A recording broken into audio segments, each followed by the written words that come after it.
When a lot of people are dealing with issues like anxiety and constipation and frequent urination, a lot of times they're just kind of told that this is a genetic situation. And then, oh yeah, my mom was constipated her whole life, so I poop once or twice a week if I'm lucky, or my mom got up to pee 8 times a night. So I pretty much just get my cardio in walking back and forth to the bathroom all night long.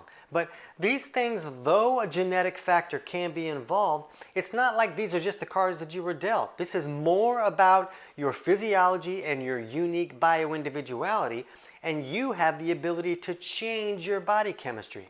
So for those who are dealing with anxiety, constipation, and frequent urination, a lot of you are about to get some answers to questions that you may have had for decades. This is going to be fun.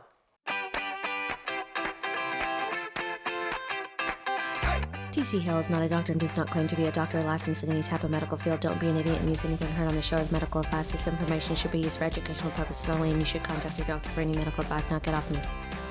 So before we dig into the connection between anxiety, constipation, and peeing at night, I want to make sure that you understand that there are other possible underlying causes for all of these problems. Like anxiety, that can be caused by really low mineral levels and a person not having enough resources in the body for the body to function correctly.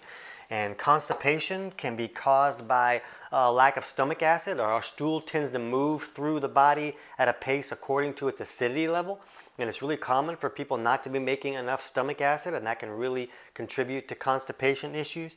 And if you have to pee a lot, but oh man, I really gotta pee, but then hardly any came out, you'll wanna check out our video on why do I have to pee so frequently but hardly any comes out. And we'll put the link to that video in the description below, as well as the link to our video on understanding anxiety and understanding constipation. You might wanna dig deeper into those to see some of these other causes that can create these troubles, because it's really common for someone to have more than one underlying cause for a problem, and that's kind of why so many remedies don't really do anything, because they may address one cause, and that's why it worked for my friend, but it kind of made me worse.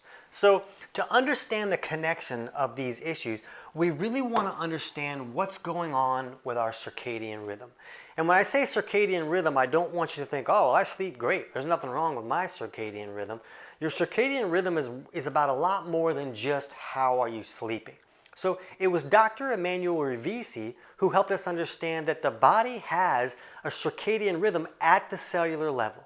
And during the day, the body should be in what's called a catabolic state. And that's when the body is really good at creating energy and breaking down tissues so that things can be rebuilt. And then at night, we should move into what's called an anabolic state. And that's where the body is really good at resting and sleeping and repairing and rebuilding. So we can see that both of these states are appropriate. There's benefits to both of those states. The problem is that some people can get stuck in one of those states most of the time, and that can create a wide variety of health issues. So let's look at how this kind of works here. So when we're looking at the different situations, sometimes it's just about the person doesn't have the vitality to switch from one state to the other on a daily basis. Maybe they'll get kind of stuck in one state for a few days and then finally save up enough resources to switch.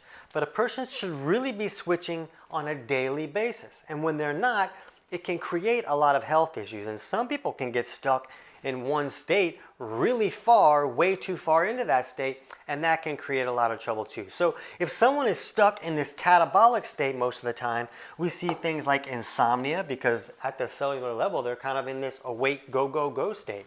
We see things like loose stools, insulin resistance, and they'll have issues where it's almost like they're just breaking down because they're not moving into that nighttime rebuild state, and maybe they have injuries that don't heal right, or they're just kind of wasting away and losing muscle and a lot of stuff like that. That's what we see when someone's stuck in this state. But when someone is stuck in this nighttime anabolic state, we see issues like constipation. So what happens in this anabolic state is that the body tends to send more of the water through our kidneys and less to the bowels. So that bowel can get dry and hard, and it becomes more difficult to move. So this can really contribute to constipation issues. And a lot of these people who are stuck in this state for kind of a lifetime have been constipated their whole lives. And again, this kind of makes sense to why they got to get up to pee more than once or twice a night. If the body is sending most of the water through the kidneys and less to the bowels, then they're going to be peeing out most of that water most of the time, especially at night when the body is even more into that anabolic state. We also see a lot of anxiety when someone's dealing with what we call an anabolic imbalance, because in this anabolic state, the body tends to create its energy through fermentation. Now that's just kind of a backup mode that it has. It shouldn't be creating energy through fermentation all the time. And a byproduct of creating energy through fermentation is lactic acid. Well, lactic acid, when it goes too high, can create anxiety and panic attacks. So when we see someone dealing with anxiety, it's very common to see them push too far in this anabolic state. In this imbalance, we also see people where it might be a little bit hard to wake up in the morning. Maybe that's just because at the cellular level, they're still in the sleep and rest and repair mode. So all of these are issues that are frequently seen when someone's dealing with an anabolic imbalance. That doesn't mean that a person is always going to be dealing with all of those issues.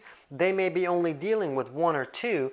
And what we also want to understand is just because you're dealing with a couple of these issues, that doesn't mean that you're dealing with an anabolic imbalance. These are just possible markers that say, hey, this kind of shows up a lot when a person is leaning too far in this direction. But if a person's dealing with anxiety, constipation, and they're getting up to pee all night, it's almost like a slam dunk that they're probably leaning a little bit too far in that direction.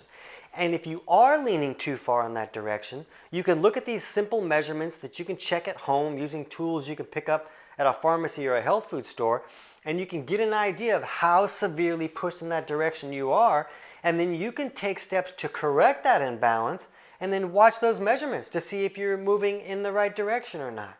So what I want you to do right now is jump over to our video on how to know if your circadian rhythm is off, and that'll give you some more markers and some things that you can look at home to figure out, is this a problem for me? Because if I'm dealing with these issues and I can fix this problem, I can improve these issues. I can't wait to hear about your results.